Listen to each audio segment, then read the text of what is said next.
I heard the broadcast on a cargo freighter 3 days out from Tessarae station, carrying medical resupply that nobody would need anymore. The Varek Dominion sent it on every open channel, a 17-second clip of what they had done, compressed into a signal tight enough to reach every human ear in the sector simultaneously. They were proud of it. That was the part one kept coming back to, in the months afterward, in the long dark between what happened and what we did about it. They were proud enough to broadcast it. They had converted Tessarae's own atmospheric processor, the unit built to scrub dust and regulate oxygen across the civilian habitation domes, and repurposed it as a dispersal system. 14,000 people. The colonists, the maintenance crews, the staff of the field sanctuary Dr. Armin Osei had spent 11 years building into the finest trauma center in the outer belt. Gone in 6 minutes and 40 seconds, which was how long the dispersal took. The Varek attached a territorial declaration to the end of the clip. 3 lines in their ancient formal script, which our translation systems rendered as, "This region is reclaimed. The vermin have been processed. No further notice will be given." I played it once. I didn't play it again. The freighter captain, a woman named Rosario Vecht who had been running that supply corridor for 22 years, didn't say anything to me for a long time. She stood at the navigation console with her hands at her sides and her face absolutely still. Then she said, quietly, that she'd had dinner with Dr. Osei 8 months ago when the sanctuary's expansion was commissioned. She said he made terrible coffee and told very good jokes and that he had shown her a photograph of his daughter's first steps. I wrote that down.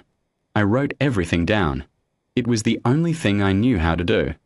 The formal accounting notification went out from Earth Command 41 hours after the broadcast. I've read it many times since. It was 11 words. Earth files the 9th accounting. Payment in full. No exceptions. No substitutions. The Varek Dominion had, by that point, received 8 prior accounting notifications across their 4 centuries of intermittent contact with humanity. 8 times Earth had documented an offense, filed the claim, and, for reasons of political complexity, treaty negotiation, or the sheer grinding bureaucracy of interstellar diplomacy, deferred collection. The Varek had come to understand, from those 8 prior filings, that Earth's accountings were a formality. A ritual of outrage that resolved itself eventually into negotiation. They had never seen a 9th. Nobody living had. I received my press credentials and boarding authorization for the EDSV Tessarae 6 weeks after the broadcast, when the fleet was already assembling at the Kepler staging point.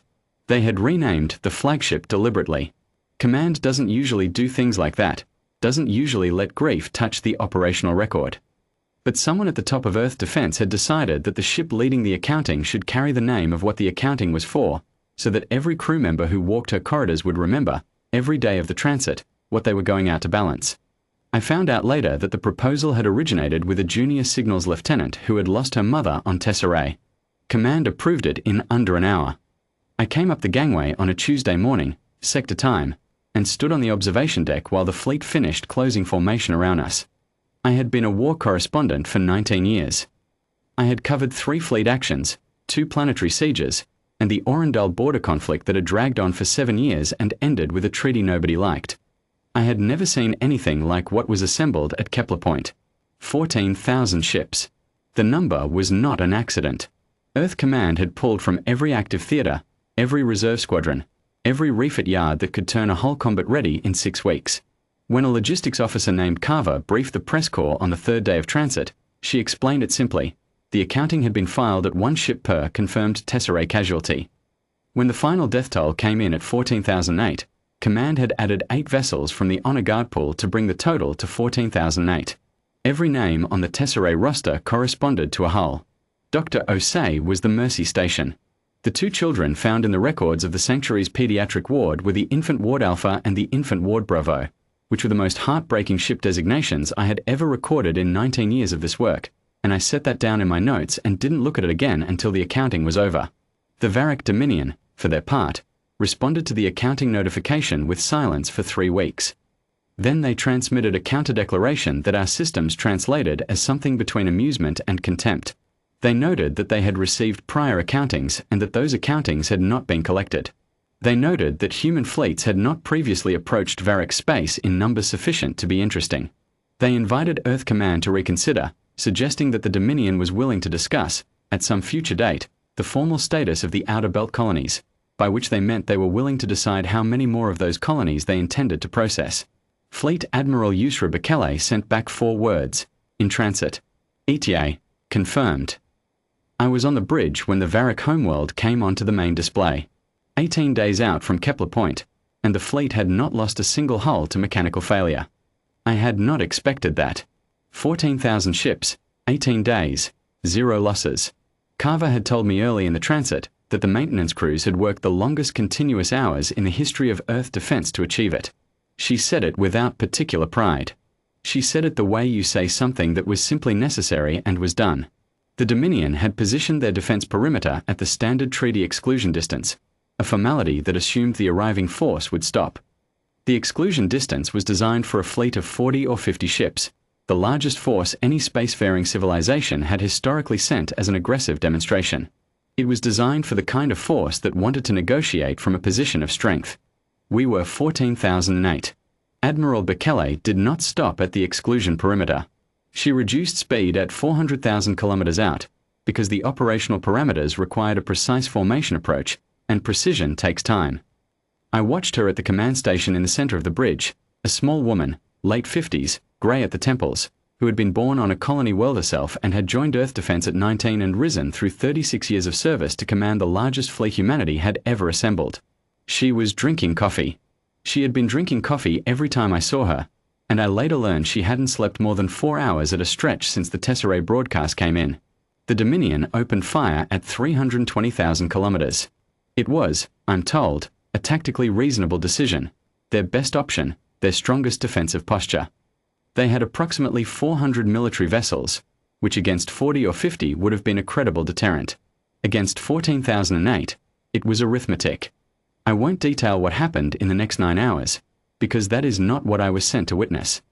What I was sent to witness was what remained at the end of the 9th accounting: the Dominion's military infrastructure dismantled, their shipyards collapsed into debris fields, their government district, the ancient city they called the Eternal Seat, which had stood for 2,000 years, reduced to a precise footprint of rubble that occupied the exact coordinates that Earth's targeting systems had flagged as command and control nodes. The civilian districts were untouched. That was also not an accident. The accounting had been calculated to destroy the Dominion's capacity to make war and govern empire. It had not been calculated to process a population. We do not do what they did. That distinction matters. I believe it matters even now, even knowing what we did to everything else. The Varek sent a final transmission at hour 7 of the accounting. It was addressed to Admiral Bekele personally. Our translation systems flagged it as a formal appeal for cessation of hostilities, the Dominion's ancient surrender protocol, invoked for the first time in their recorded history. Admiral Bekele acknowledged receipt. She then transmitted to the fleet the list of all 14,008 Tessarae casualties, read aloud by a signals lieutenant at standard pace. It took 53 minutes. The accounting continued for those 53 minutes and for 1 hour and 12 minutes after the last name was read, until every flag target had been confirmed destroyed. Then it stopped. I stood on the observation deck of the EDSV Tessarae in the silence after, looking at what the Varek homeworld looked like now, still a world, still populated, its civilian lights still visible on the night side, and I thought about Dr. Osei's coffee, which I had never tasted, and the photograph of his daughter's first steps, which I had never seen, and the field sanctuary that had taken 11 years to build, and the 6 minutes and 40 seconds it had taken the atmospheric processor to process everything inside it. The Varek Dominion signed the full accountability accord 7 weeks later. It covered reparations, territorial withdrawal, disarmament verification, and a clause, inserted by Earth Command and non-negotiable, requiring the Dominion to maintain, in perpetuity, a memorial archive of every Tessarae name in their central record system. So they would remember, every time they opened their records, what the 9th accounting had balanced, and why. 8 prior accountings had been filed and deferred. The 9th had not been. The ledger was closed.